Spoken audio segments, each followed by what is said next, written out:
காயத்ரி, தற்பொழுது அங்க இருக்கக்கூடிய இந்த ஒத்திகை தொடர்பான விவரங்கள் என்னவாக இருக்கின்றன? பதிவு பண்ணுங்க.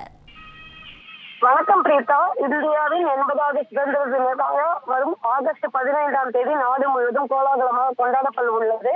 சென்னை ஜாஸ்கோட்டையில் நடைபெறும் அரசு சுதந்திர தின விழாவில் முதலமைச்சர் ஜோசப் விஜய் தேசிய கொடியை ஏற்ற இருக்கிறார். இதற்கான முதலாவது அணிவகுப்பு ஒத்திகை நிகழ்ச்சியானது சென்னை காமராஜர் சாலையில் தற்பொழுது நடைபெற்று வருகிறது.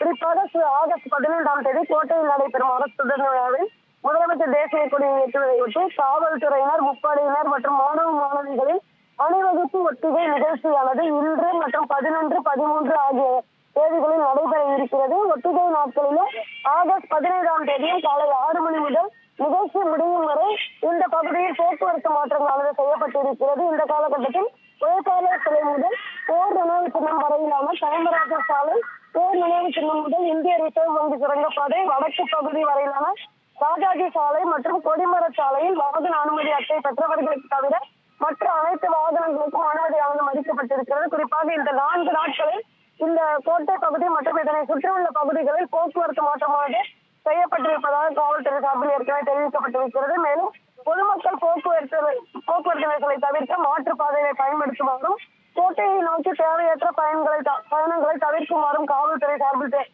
கேட்டுக் கொள்ளப்பட்டிருக்கிறது. வாகன அனுமதி அட்டை பெற்றவர்களுக்கு மட்டும் தனி வாகன நிறுத்த வசதிகளும் ஏற்பாடுகள் செய்யப்பட்டுள்ளது. பொதுமக்கள் போக்குவரத்து நெரிசலை தவிர்க்குமாறும் காவல்துறை சார்பில் அறிவுறுத்தல் வழங்கப்பட்டிருக்கிறது.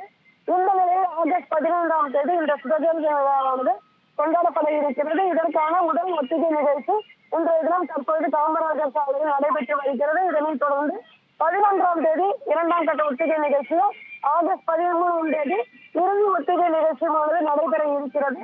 இந்த நிலையில் முதலமைச்சர் வாகனம் வருவது மற்றும் அவர்களுக்கான அந்த மரியாதை வழங்குவது, முதலமைச்சரின் உரை மற்றும் தேசிய கொடியை ஏற்றுதல் உள்ளிட்ட பல்வேறு ஒத்திகைகளானது தற்பொழுது நடைபெற்று வருகிறது. பிரீதா, விவரங்களுக்கு நன்றி காயத்ரி.